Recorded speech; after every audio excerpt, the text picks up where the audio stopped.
The key to going and recording these things is to be prepared. I realized 10 seconds before that I was not fully prepared and that my headphones were not in, which is important to go through your checklist first before you do anything. Do you have a checklist? For the show? Like actually written down? Yeah. No. Or is it more of a mental checklist? Mental thing. Got it. Yeah. What about you? Do you have a checklist? Yeah, I'm in the process of transitioning everything over to Notion. We were talking about that a little bit over text, but yeah, that's become a nice detached brain for me so that I can reference back to everything. So I believe one of the most important things in anything is to document kind of what you're doing, especially the first time you do it. More so that when you are looking back and recalling what happened, you can see what happened, whether that be something in business, a relationship with how you trained your dog to go to the bathroom outside instead of in the house, whatever it might be. There's a list of things. It's always good to go back and see where you can improve on that. And the notion that you showed me, that's pretty stupendous. Yeah, I mean, one thing that's interesting, talk about not being prepared. I wasn't prepared to talk about this, but it's interesting as we talk about it in the sense of I sleep better at night documenting things because I found myself spending a lot of energy trying to keep everything up here and not forgetting things. And then it was really tough for my brain to shut down. And so if I document everything, then I can kind of just let that stuff go, knowing that I can just refer back to it at any given time. So you don't have to do it. You don't actually have to fulfill the checking mark of the thing. You just need all that stuff to be that I can refer to it later. Yeah. But some people, my wife she's the dopamine that she gets from checking something off of her list. I mean, she'll write something on the list that's already done so that she can check it one of those off people. Of the list. Yeah. But you had a nice check mark on your list over the course of the weekend. I don't know what you're talking about. Yeah. Zack Miller with the 4-minute personal best on the half marathon. Congratulations to you. Thank you. It's so weird to be speechless in a situation. Yes, I trained very hard for a run. The conditions were a little wonky. I think very hot. I think it was a record high day. It wasn't the record unseasonably warm. Yeah. Yeah. And it's not that during the run it was warm. It's just that when you haven't been training a lot in that weather, it can be very damaging, difficult. 62 degrees to run when the majority of the runs that we did were in the 30s, low 40s. That's a big difference. But yeah, I had you pacing me, which was wonderful. I told you this when we were walking back to the car. I just want everyone to know I looked at Tim with 9.5, 10 miles to go, and I said, don't let me slow down. At mile 11, Tim left me. I didn't let you slow down, though. I was I slowed down. I was like, catch me if you can, bro. Let's go. Yeah, I just see Forrest Gump just... It's crazy. I mean, documentation, like we were talking about before, is incredibly important, and I do that with runs, right? And I do that with a lot of business things, and it's important to just look back and say, okay, like, what did you do? How do you put on your shoes? What do you eat the day before? All of these little things, and we talk about the parallels between business and fitness. I mean, it's right. And the thing is, so you and I use a platform called Strava. Mm-hmm. And we input and we're documenting our training every single day. Mm-hmm. And so the thing that's interesting is that I'm in training for my 10th marathon right now. So as I've gone through 10 different cycles of training, I can go into Strava and I can do a search for a particular workout, and I can look to see what I've done in the past and how that compares to where I am today. And it's really, really valuable from that standpoint. And then when you translate that over to the business side, documenting results and forecasting, and then looking back is also equally as important. What is crazy about that is that like the couple of days leading up to it, I would look back at like certain runs, knowing like I know that this was a race where I did this, or this was a practice run where I did this, and to see like, okay, like you were here and now you're going to do this thing 45 to 75 seconds faster per mile. That's an interesting kind of seeing from an improvement standpoint. I think that's the key, right? Is improvement in there to understand where you need to start from. There's I think it's Think and Grow Rich or something like that, where they say, why would you not jump ahead of stuff if you could? If you could do something in 10 steps instead of 15 because someone else has already done it, why wouldn't you take advantage of something like that? So real quick though, you're wearing Instant Teams. Eric McManus has been on the show twice. Big news out of them yesterday, 2 days ago. Yeah. What did they do, Tim? Yeah, yesterday. So we're recording this on March 10th. Came out yesterday on March 9th that they announced the close of their Series A. So they raised $13 million, led by Tiger Global, which is awesome. I mean, that's two companies in the local area that closed Series A funding rounds, both of them led by Tiger Global. So the other being SVT Robotics, they closed $25 million, and now Instant Teams closing 13. So that's, where are they based out of? Tiger Global. Yeah. I think they're based out of New York, but I mean, it's a $1 billion fund that they're just able to deploy. Do you know what I liked about their press release, or what Erica did? She goes, press releases are great, but let me explain this to you as in layman terms. And they said, this is what we're going to do with this aspect. And I thought that was pretty cool. So yeah, shout out to them. Congratulations. Without further ado, let's bring on today's guest. Talking about documentation, holy moly! Anybody that does a mortgage, I mean, you're just signing your life away for a good 30 minutes straight. Even by the end, you're just signing stuff that you don't even know what you're signing anymore. It's gotten easier though. That is not true. We are delighted, excited, maybe, to be joined by Kim Hasty, CMS Mortgage, Marshall Thundering Herd super fan. The reason I said maybe in there is because some of us on this broadcast are not necessarily fans of Marshall, but that would be Tim, not me. I could care less. No, I went to West Virginia University, the leading school in the state of West Virginia. I guess there's only probably two schools really in the state of West Virginia that matter, right? That's right. Marshall and West Virginia. That's right. How far are they apart? Oh, pretty far. The state. Yeah, one's on one side, one's on the other. Yeah. That's why, and we have bigger, it was weird because for a long time, Marshall and WVU were in different 1A, 1AA, so they didn't really play each other in sports. If they did, it was like one of the first two games of the season in any sport, just because it would be non-conference play. Then Marshall moved up, and they played a little bit, but I think West Virginia is bigger. I think West Virginia has bigger rivals than Marshall, even though Marshall is in the state, which is kind of weird to think about. I guess Pitt is 60 minutes away. That's probably our biggest rival. Yeah. Or that's who we're supposed to hate, but who knows? Yeah, that's a crazy team. Crazy team when you all play. Oh yeah. My God. Are you a big documentation person? Personally, no. My husband is the list maker for everything, and so he has a honey-do list for you. So you're saying, wait, I can do that for my wife? This is great. No, to go to the grocery store, he's got the list, and I'm like, it's the grocery store. I'm going to pick food out. Don't you think that having a list, though, saves you money? Actually, I will admit it does. It does. Unless you go to Costco.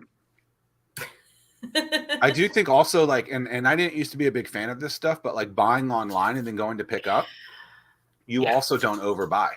Yeah, because you're not looking at it. Yeah. That is the great thing about online, having your groceries delivered. I find we just check off the stuff that we need. You're not going by end caps, going down different aisles that you don't need, and you just do what you got to do, and it's delivered. I have trouble with produce and stuff. I still want to see it. Yeah, we have transitioned. We'll make one trip to the store to pick up that stuff, but what a time saver for us it's been. Yeah. The way to fix that though is to buy like the bag bulk things, where like a bag of apples, a bag of potatoes, things like that. Yes, you don't get to hand pick all the things, but I'm with you in that regard. Actually, I don't know if I'm allowed to say companies, but we use and have used Neighborhood Harvest for years, which is all local, and love it. And I can get lettuce and tomatoes and everything all year round because it's hydroponically grown, and it's wonderful. Yeah, that whole space is really, really an interesting space, and that it's just going to continue to grow in my mind, especially as just urban, is Neighborhood Harvest local? Yeah. Oh, there. Okay. It's owned by the same family that owns Baker's Crust. Interesting. They're in Suffolk. So how is the world of mortgages right crazy? Now? Yes. Has the housing market cooled down? Is it still on fire? What's happening? It has changed. I won't say that it has cooled down so much, is that it has changed. So for the past 2 years, it has just been refinance, and still a lot of purchases too. The refinances have backed off since the rates have increased, but purchases, building, still strong. So from the mortgage side, is that something that you all pay close attention to? I mean, it seems like that's the big issue right now, is the lack of inventory. Well, from my perspective, inventory doesn't, it's that's kind of more of the buyer's concern. Mm-hmm. They're coming to us when they're ready to purchase. But the hard part has been more of working with clients, in particular first-time home buyers, who aren't really able emotionally and comfortably move very quickly in the decision process. And these houses are going, because the inventory is so low, they're going so quick. Yeah. And, it's not like, you go and you look at a house and you go home and you talk about it and you maybe this pre-approval doesn't remedy that issue though, because they still have to go through a deeper issue. Well, you got to get to the point that you want to put the contract down. Sure. So, it's kind of like you go look at the house. Oh, if you love it, you better turn to your realtor while you're still standing there. And that's what I was saying, is it's not go home, talk about it, sleep on it. What is a very quick decision? I mean, there's a guy in my neighborhood I was talking to recently, and he's like, yeah, our realtor thinks we're gonna put it on the market April 1. And we're going to do an open house, and he thinks that we'll have it sold that day. Yeah. And I was shocked to hear that, because you were hearing stuff, I don't know, August, July of 21, where things were wild and they were going within 5 minutes of being listed, maybe not even being listed in an area that I think isn't necessarily a hot market, being, the 757 region of Virginia. Right. Where other places in because apparently in Northern Virginia, DC, I mean, stuff is going. Tim, people, it's just who you're going to sell it to your friend, and it's going. They don't have to list it. It's a wild world. Yeah, yeah. And one thing that's construction prices and all that, with if there's any kind of improvements and just how all that is swinging into stuff. It is I guess they say it's the Wild West. Well, I mean, it's interesting, and Kim, correct me if I'm wrong, but especially as you were saying, the first time home buyers, I don't know what generation that we're talking, if it's the millennials or whatever the case is, but Richmond, for example, talking to a buddy of mine, And he was saying that one, you have inventory that is just, there isn't any. Yeah. But so, and you have the first time home buyers that are trying to jump in at a certain level. Mm-hmm. And then you also have the older generation that's looking to downsize. So they're trying to get that same level price range of homes. So now you've got two groups of people that are fighting for a limited inventory, and then the folks that are downsizing, they have the disposable income or Right. the proceeds from the close of their previous home that they can afford to bid $100,000 over the asking price. And then the younger first-time homeowners, they're just left out. There's nothing they can do. And don't forget to factor in investors, because they've been hot too. Oh, people trying to buy, and then just from a recurring revenue perspective, where they'll flip it or they will use it to rent out to people. Type of, yeah. Mm-hmm. Yeah. Do you think that's the hottest market right now, is the investment side of it, where people? They're going pretty strong too. And those people are willing to purchase properties that need work. They'll put a little bit into it, hold on to it for a couple of years, rent it out, and then sell it off.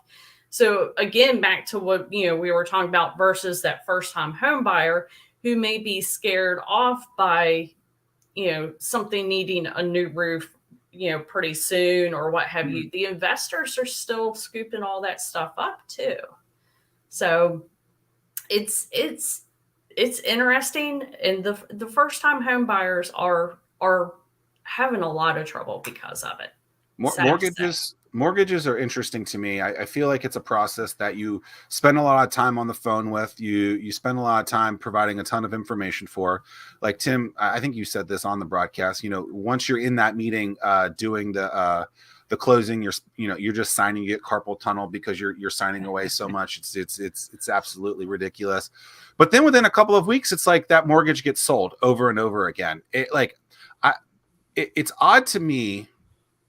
And I don't know that this is your space to say this, but it's odd to me that you go through so much with the mortgage to buy a house, where if you look at it, let's say, let's just do simple math. You buy a house for $500,000, you do it for 30 years, you're going to end up spending $750,000 to $1 million in interest alone on that house, right? Just because of the way that it works for the body of that. It's odd to me that that the mortgage world puts so much emphasis on something that they make so much money on anyway, where with the car, you can do it in like 2 seconds. It's just, it's very odd. Why is it so detailed on something like that, where other purchases, maybe not from the same pricing standpoint, but there's a lot of time that you have to spend on all that paperwork and all that. Why is that? Have you seen? Okay. So you kind of touched on two things. So let me start with the easy one first. You talked about, being third grade level. So there's two ways that your loan is sold off. It may not be the loan, but it's the actual servicing side. So the people who are on the phone with you when you call to make your payment, they're the servicers. And it's not the actual loan that's sold off, but it's the servicing portion. So the lender may just really be in business to lend the product out, but not want to do the dirty work, the monthly collecting and everything. So it's the servicing portion. So it could just be that they sold off the servicing portion of your loan. But then sometimes loans are sold off, and that is completely a business decision. And it's simply to open up money for the lender. So they have this pot of money, they lend, and then they will sell it off to bring money back in so they can lend some more. So it's a business decision. Don't take it personally. It doesn't mean that you had a bad loan, a crappy loan, a subprime loan. It's a business decision. So yes, it happens. But then you kind of got into the document side of it. So if I said, Zach, let me borrow $5, you probably go, okay, well, not while I have this wonderful, marvelous t-shirt on, but I'll ask Tim for $5. But you're asking for $350,000 for 30 years. You're going to tie up somebody else's money for 30 years, and it's a little bit more than $5. So a lot of your paperwork is to make sure that you are secure, but also that the property is secure. So a lot of the paperwork that you do is the title work to make sure your title's clear, that there's not going to be any issues of somebody else claiming the property. They have rights to the property. And as crazy as it sounds, that does happen for all sorts of reasons. But so the closing paperwork, yes, there's a lot there. They're securing their money.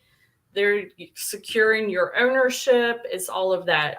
The documentation in the application process has gotten easier because I could almost do most of it online. Like the whole application, I send you a link, you do it, you upload your documents, or you connect your bank account and it brings your statements over, your pay stubs. You know, so much of it's electronic now that it's not as cumbersome as it used to be when you had to come to me with this stuff. You can just upload it, pull it off of the computer, e-sign.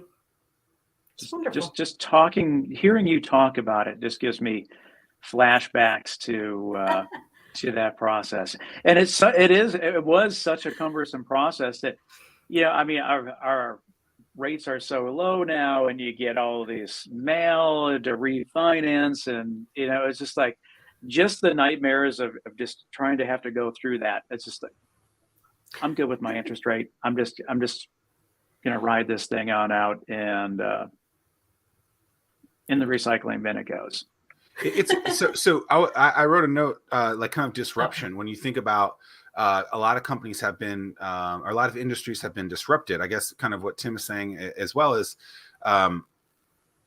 there things that have disrupted in this industry? Or I mean, I guess things have gotten easier from a technology standpoint, from a signing perspective. Yeah, I mean, but like a thing like Rocket Mortgage. You know, what has that done to your world or to the locally owned and operated mortgage brokers? I mean, they did put Anna Kendrick on a Super Bowl commercial, so I'm gonna sign off on that. So Rocket, there's a couple of other companies that are totally online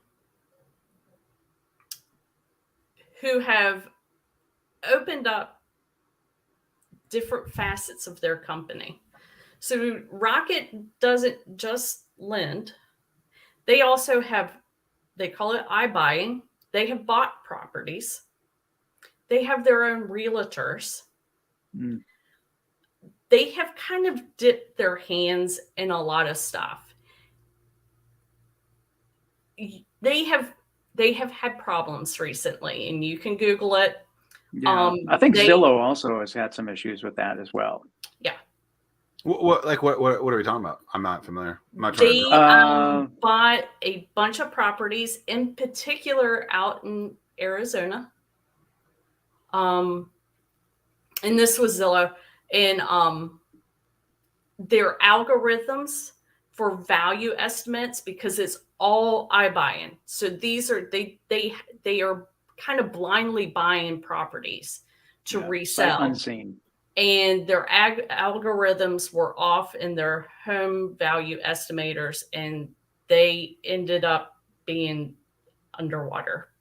Yeah, I mean, so they just continue to buy these homes with the anticipation that price continues to go higher and higher and higher. And then when it goes time to sell those homes and there's no buyers for those homes, and now they're stuck with all this on their balance sheet. And like Kim said, they're underwater and they have to take a write down, and then their stock just tanked. Yeah. Interesting. But it's interesting. I mean, so that, I guess, and then the other thing too about companies like that, I mean, they're operating at scale, so they can play the volume play. They don't necessarily, they can drop rates or charge less because they're operating at scale because they're just dealing with volume. Right. Are companies like that still in some sort of federal rate that they have to stay in, or is there wiggle room there? Rate wise, they're still in the rates, but when they can cut their pricing back, when they can cut the commissions back to their employees, because they have their hand in every portion of the process.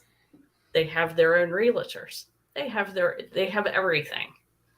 And because they have that, they can figure wiggle room somewhere in there, cut a point here, cut a point there, add up. Got it. Interesting. Yeah. So then what's the luxury of something like that to work with a local business, to work with a CMS mortgage, if they could go somewhere else and get it all done? I mean, let me put a little context behind this. I'm rewatching The Office, right? And if you remember, The Office started when the internet really wasn't this big a thing, which is interesting to be watching now, to think, oh my goodness, like people they're all on Blackberries and flip phones, and like the internet wasn't super crazy at that point. And so they still were kind of a man on the street, knock on the door paper company where they'd pick up the phone and say, hey, buy this thing, Dunder Mifflin Paper Company. And that was the episode last night where they're making their own jingle. So it's in my mind. That disrupted, obviously, and now everything is online, right? And so to be going through a situation like this, I imagine you get a lot of questions where people are like, well, I can just do this thing online. It's a lot easier. Why would they want to work with, a local company that the Dunder Mifflin company, if you will, when something else could potentially be, easier? Well, first of all, you deal with me. So you can call me, you can get a hold of me. You don't call a number and get Tim today, Zack tomorrow, Nyla the next day. You deal with me. Yeah. And also at the same time, I'm more concerned. Well, I shouldn't say more concerned. I'm not going to put another company down, but I'm going to have the conversation with you of what your goals are. What are you trying to do? I'm going to work really personally with you to figure out what really is the best product for you and to help you reach your goals. Instead of an algorithm telling you that? Exactly. Yeah. If we're talking in office characters, sorry, Tim. Oh, I was going to parallel that with when someone starts their business, they have to make the decision of, do I go with a community bank? Do I go with a big bank? And you have to weigh out those things where you have a community bank, then Kim, you have someone that you can call. You'll have a personal business banker that you can say, hey, payroll is going to be really tight. Is there anything that you can do for me? And that you can talk to that same person every single time. This week, two clients I've talked to have that issue where they didn't have personal relationships with someone and they're going through a thing. And I'm like, oh, well, just call your personal person. They're like, wait, I don't have one. And I'm like, so important. If you call someone and say, hey, like, I don't want to put it like this. Like, there are situations where you can say the things that you just said, Tim, like, hey, payroll's tight. I need a couple of days. Is there anything that you can do? Is there what can we do?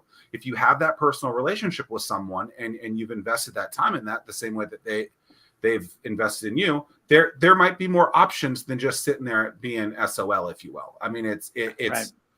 That is such an important thing in business, is that, like, yes, those people like can be a pain in the tail sometimes, but having those people like on your side is important. Well, especially because when you need them the most. But when you need them the most is when you can't be trying to find that relationship. Right. Or create that relationship. Right.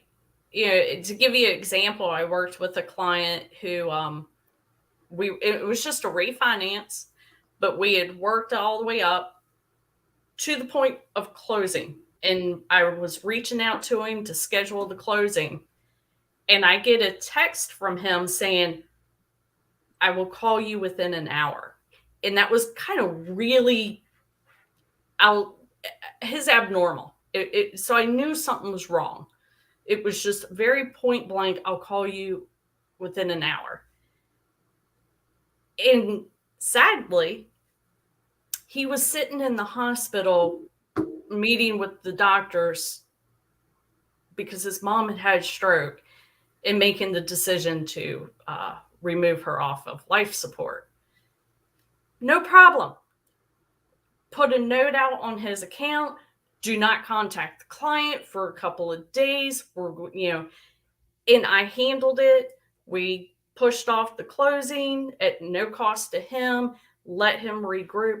That would not have happened with a big company. Yeah. It wouldn't have. Yep. But it's super. No problem. So it does, but not only that, I can also give you recommendations on plumbing companies and inspectors and what have you that are right here in your area.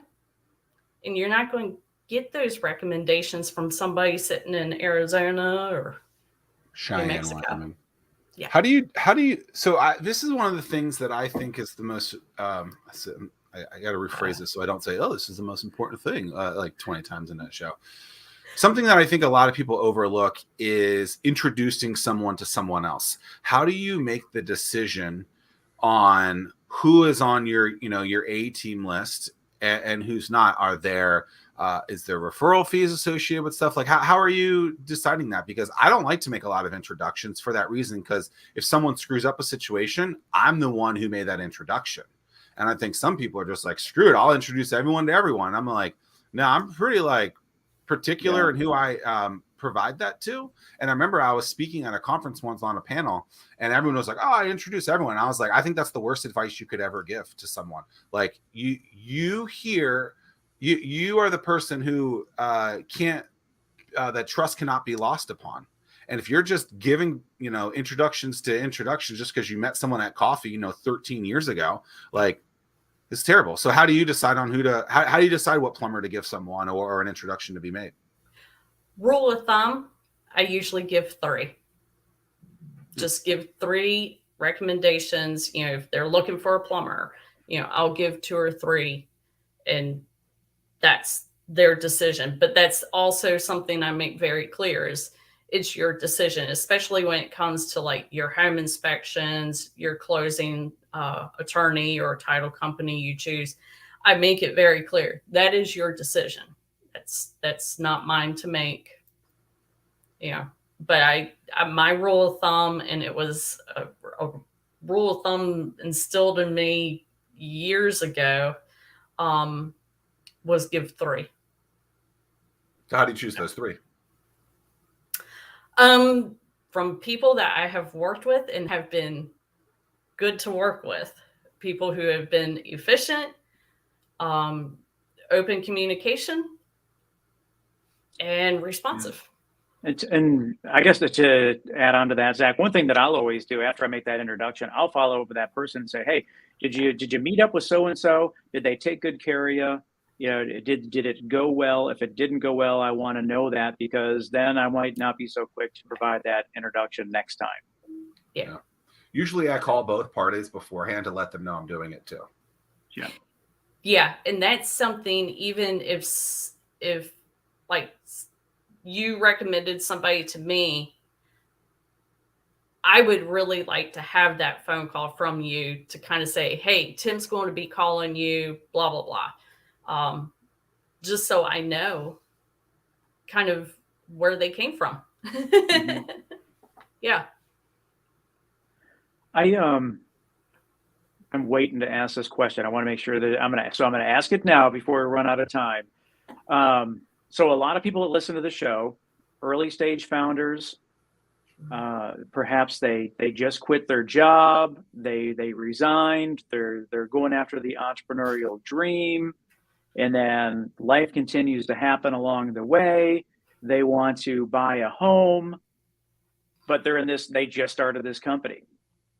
What, if anything, can they do to prepare themselves? Because without the work history, I mean, they're at a disadvantage. What advice do you give people that are thinking about becoming a founder, have just become a founder, that home ownership is something that in their future? What's the right answer? My first suggestion, and y'all have spoke about this before on other interviews. If you make a decision to go out, be self-employed, open your own company, or start making that decision of going from something that's a side hustle, possibly, to this is my job, this is my business, set it up and treat it as a business. Set up your own bank account, a business bank account, keep everything separate. And the reason why I say that from my perspective is I need to see profit and loss. I need to be able to see what you're bringing in as income, not going through your personal bank statements and going, oh, here's this deposit. This was from this. Oh, well, here's this, withdrawal. That was to pay for this. Now, it is so much easier. And also, if you're going to do this, treat yourself as a business, because you will take yourself more seriously. But that's a side note. But from a mortgage perspective, I need to be able to clearly see profit and loss, income coming in, what's going out. Are you making a profit? But really, if the person, if their W-2 job and their business were kind of in the same field, it's not as difficult. Now, if you go from being the president of a bank to selling Tupperware, it's totally different. And that is I'm going to need probably about 2 years of income of you being self-employed to work with that. Now, it helps now if you have a spouse who then has, a 2-year history, then, that helps. But yeah, I mean, it's just, and Zack and I have talked about this a lot, both on the show and outside of the show, but just in the sense of how important it is to have that plan before you just decide to quit your job, max out your credit cards, and just try to figure it out as it goes. I mean, it's just, step one is to make sure that you have buy-in from a significant other if you have one. 2, listening to you talk about the fact that somebody mixing personal and business banking, it makes me a little sick to my stomach. Because that's always like, think about PPP last year too, right? Where like you learned how a bank wanted to take, how does a bank treat the way that you move money, right? Your accountant is fine with it because they, a lot of accountants from a business perspective get that. But even just the back and forth between a banker and an accountant, you would think they're on the same page. I've found that they're very much not on the same pages. And one is don't take a risk. One is like, we're going to be a little bit more like, it's very interesting how they are both dealing with money, yet both like in completely different things. Then you throw in the whole PPP world from oh my God, 2 years ago, almost at this point, like 50 weeks ago. It's crazy to say that. No, 102 weeks ago. 2 years. I'm not good with math either, apparently. But like when you got that and they were like, oh, this is business, because a lot of business owners that I have dealt with over the years, the way that they pay themselves is a draw, right? And we learned that PPP depending on the bank, was like, screw you. That's not the way that we look at it. And so it's interesting how, to play in, in the boundaries is one way. And like you're saying is like, hey, like treat this the right way. And I think most people think that, oh, I should do that. And then whether or not they actually do it is a completely different story. But when you're in situations like this, it's like, hey, like this is what's going to happen. So if you're not thinking about buying a house, then sure, do however you want to do it, I guess, right? If you're not expecting another pandemic and you want to get PPP money, then sure, don't worry about it. But this is the way that this game is played, and so it can be a wild ride if you're going back to the Wild West again. Yeah. So a follow-up question to that, Kim, and I'm asking this for the audience. I'm fairly certain I know the answer to this question, but so you have a company. They just raised some money. The founder just raised. I mean, we just talked about two companies that just finished a Series A financing round. So on paper, they have a lot of shares of their company, and on paper, they're really, really wealthy. And so they're like, man, now's the time to buy a house. Does that mean anything in the mortgage world? Because it depends. It depends. It's not a liquid. It's not really. It's a private company, so it's not a liquid asset in the sense of, maybe you can get lucky and sell some shares on the secondary if someone's even looking to buy something like that. But I mean, it's just. But don't you hope that money is going towards a salary for those people? Right. And if you show that, would that be sufficient in that case? Right. I mean, so if those companies weren't raising, or so had they not been making money, let's say, but then they raised money and now they're taking out a salary, I mean, that would be more beneficial. I would hope. Okay. So, and this is where, when I say it depends. So then it comes down to, okay, what mortgage product are we looking at? Because now you're kind of talking where it may be more beneficial to that owner to do what's called a self-employed loan or a bank statement loan. These are all what's referred to as non-QM, non-qualifying mortgages. They are not, and I need to stop, because when the housing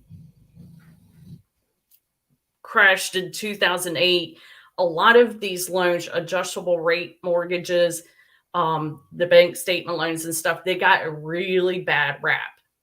These are actual loan products that have a purpose. The problem is they were being used for like first-time home buyers.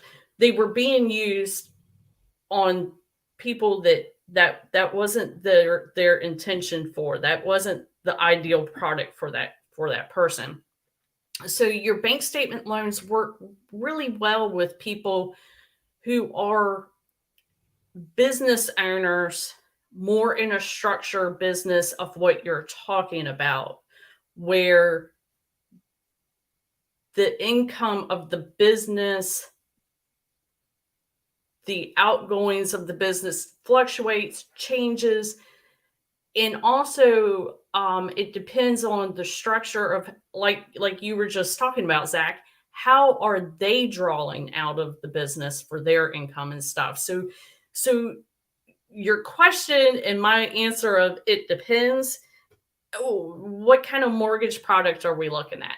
Yeah. Well, and I think that as I'm hearing you talk about this, one of the things that's interesting, we've kind of taken this full circle in the sense of, this is why it's such a great thing to have a relationship with someone like you, so that you can talk about this to make sure that you get the best service and product possible. Right. But these are, because that goes back to what I was saying is, and that's with all of us at CMS, is you deal with one person.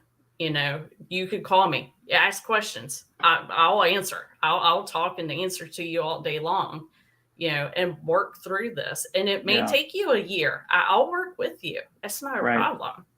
But instead of just going, oh yeah, I can get you a loan. That's not a problem.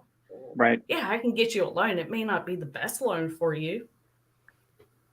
Yeah, it's That's really not- interesting. It's something that I haven't thought about until this show, in the sense of people. It's really difficult to separate your business, but over here, you're like, well, 2-3 years down the road, it may be time to buy that house, or maybe you have the perfect opportunity to purchase a home, and you don't want that deal to pass up.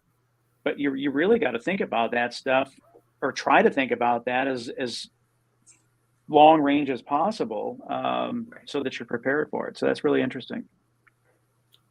And then from the other side of it, you're talking about thinking long range to purchase. And again, this kind of rolls into, people, their incomes are fluctuating and stuff. I'm always going to ask you, what are your goals? Not what are your goals? Yeah, I want to buy a house, but what are your goals past that? What is your 5-year goal? What is your 10-year goal? Because honestly, and again, people kind of get a little hung up when you say this, but the adjustable rate mortgages right now are doing pretty good. And if you are only planning to stay in a property, the average length that somebody typically stays in a house is 7 years. So if you're only planning to stay in a house for 5 or so, 7 years, an adjustable rate may actually work better if this is what So that's why I kind of tend to have all this conversation with you, not just what is your income, what is your credit report, but what are you planning to do? When does an ARM change rate? Is it every year, every 5 years? When does that change? It depends on your ARM. It depends. I'm going to say that a lot. They're all structured differently. Mm-hmm. Some of them are fixed for, and that's why some of them are fixed for 5 years. And then they may. So in that case, you would have told that if that person knows that they're leaving in 4 years, it might make sense for them. Got it. Right. Interesting. Have you ever watched The Office? No. Okay.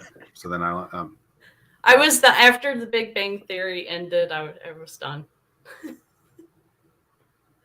I love that show. So that is, I think Tim's watching that now. I am watching that now. It's great. Just now. Come on. Yeah. We're CBS did not do a great job of making their shows easily accessible. So like none of them were on Netflix or anything like that. So I think that now CBS shows are on HBO Max or whatever they're calling it now. So it wasn't as accessible before. Okay. What are you watching on Netflix, Kim? I can't figure out Netflix. Okay. Or, what are you watching online? I don't. I'm not a TV person. I always have music on. Okay, what are you listening to? What kind of music are you listening to? Oh, it depends. Oh, there it is. Tim, what was the first song that you listened to on the run on Sunday?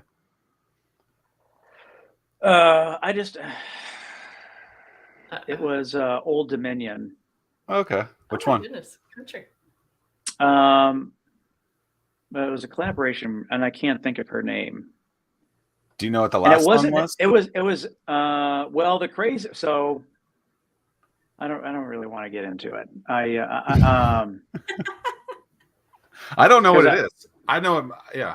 I don't remember. I just know that I had to run the last because I took the advice that I had given you. My playlist was like an hour and 41 minutes or whatever. So I was expecting to hear another song. That last song stopped, so I don't remember what that song. So I finished the last minute or two without music. So you're calling me out. I was slower than I needed to be. I got you. No. My projected run time was slower than what my actual run time was. I got you. That's fine. Something from a local level that's different from a company that may be focused on acquiring customers all over the place is that you can network. And I know that you've gone out. I'm pretty sure that's where you and I met. It was at a networking event or something like that, maybe at Richard Chang's place or something like that. I don't recall. No. We met at Lefko. You came out. Okay. Yeah, well, okay. So I would say that's the same. Okay. So some sort of like local organization event group. Lefko is this thing that is an organization in Portsmouth. Class.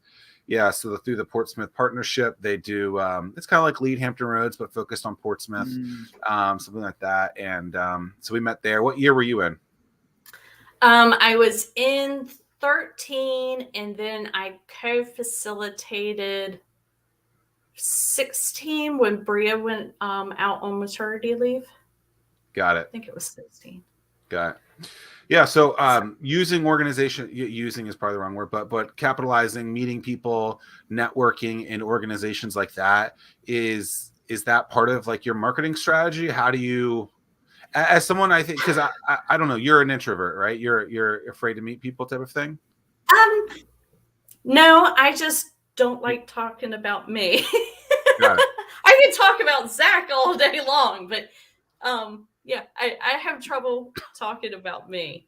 So then how do you, at a networking event like that then, or when you're meeting new people, how do you handle that situation? How do you grow the business when you're in a situation that you feel slightly uncomfortable with?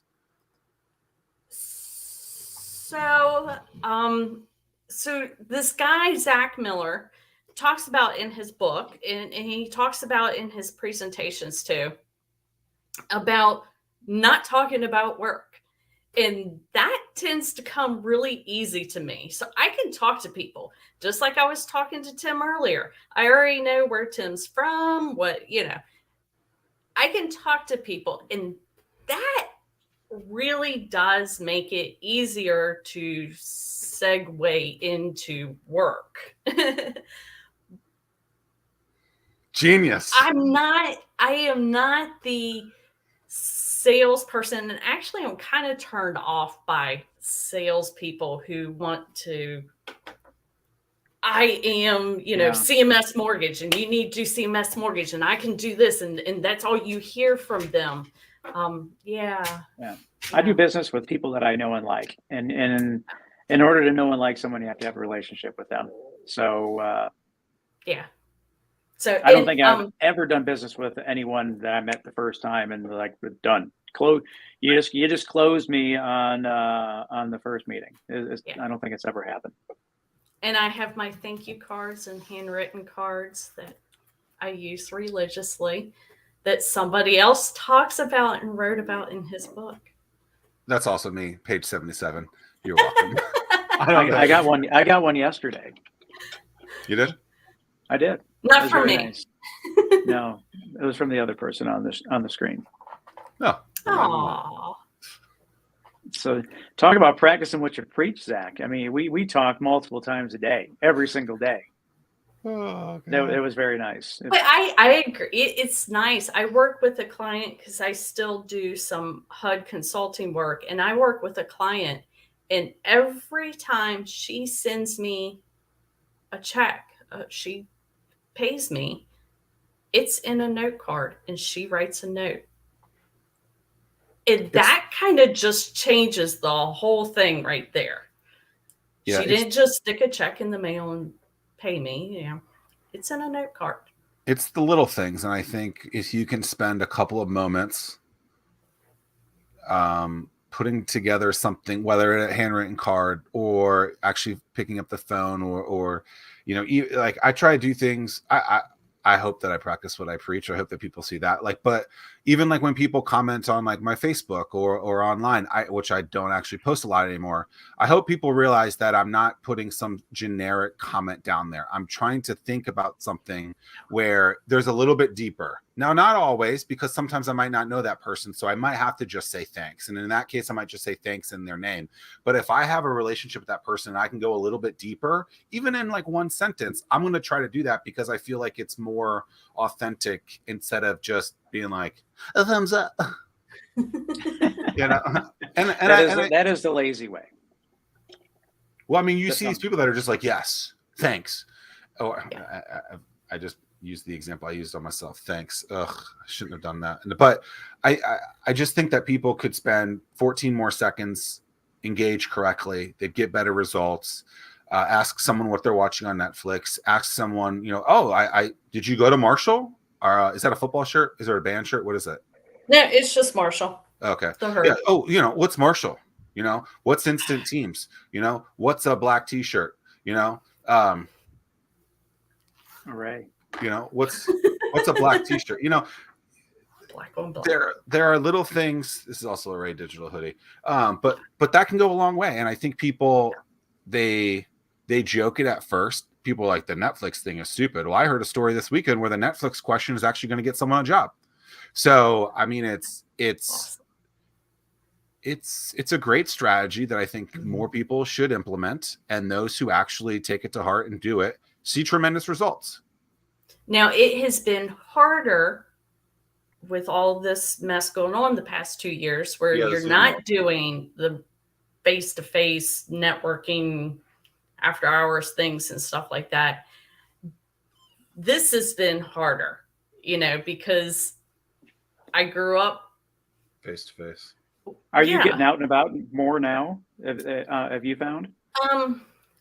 Slowly. I have more of a personal situation. My husband is extremely high risk. And so we're still personally trying to navigate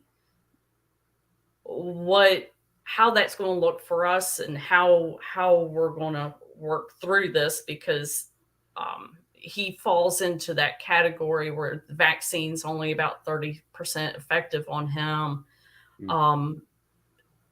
So we're still working that out, but I have gotten out to a couple of things.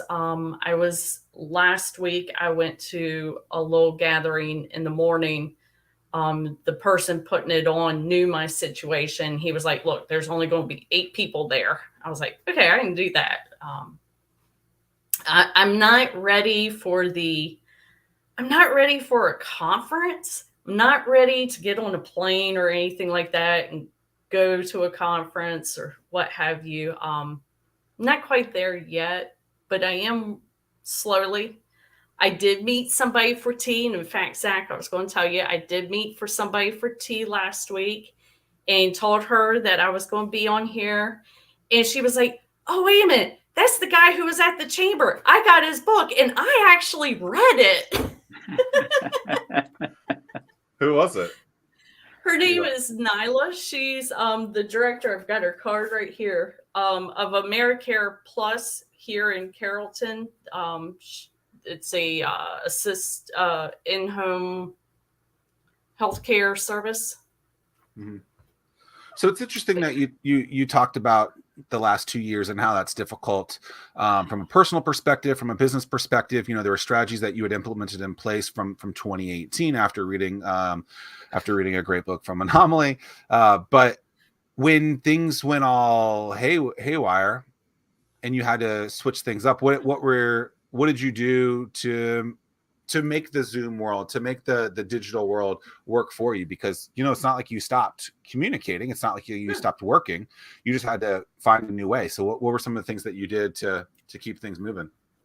Well, one of the things, I had to get used to talking to this dot up here, because that dot doesn't, it doesn't do anything. It doesn't laugh at you. It doesn't do anything but stare at you. But I started doing more video emails, especially with my clients, of doing a quick video. Hey, here's an update of where we're at. I need this or what have you, instead of just an email.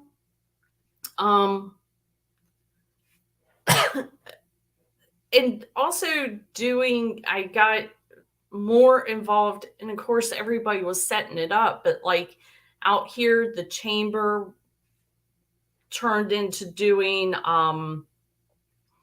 a macchiato chat is what they called it, but an afternoon session with one of the businesses out here and stuff instead of doing the after hours stuff. So it was a lot of change. Yeah, it was. I mean, it's like we were just talking about 102 weeks, 104 weeks, whatever it's been. Yeah. I mean, Tim and I basically pressed record on this, I think, 103 weeks ago. Right? It was probably the 20th. I don't even know what the first episode was, but it was around March 20th of 2020. Yeah. And, I had, built an in-person business that physically met with people in for the better part of the last decade. And then in 2017, 2018, realized, I need to get out of this and start doing more online things, which is interesting. So that helped and prepared me in situations like that. But I think we all had to move with the punches, and I recommend people, anyone that's trying to like meet online or to better improve their presentation skills or just anything like that, is go live on Facebook. You'll learn a lot by talking to no one. Yeah. I mean, you learn a lot. I mean, it's ridiculous. We're getting short on time, but it's hard though, because, Zack may say, hey, do it this way.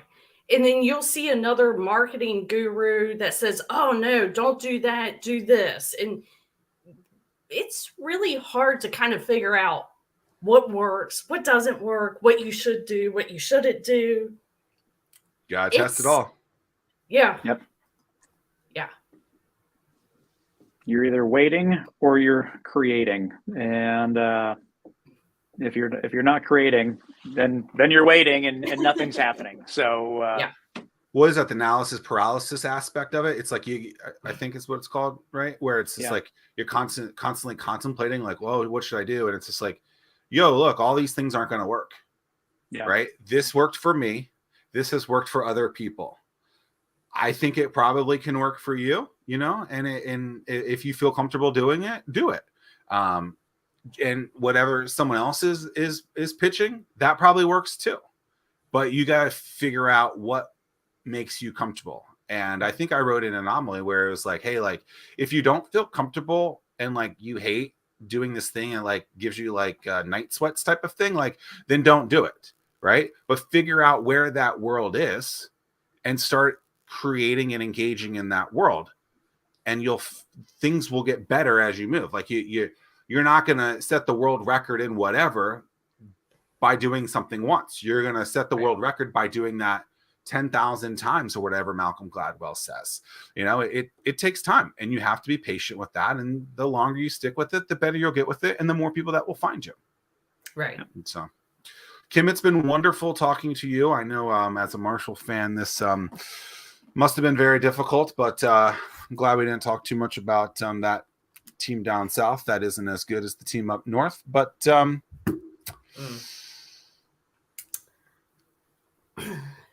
any final last words for the team that has never beat West Virginia in football?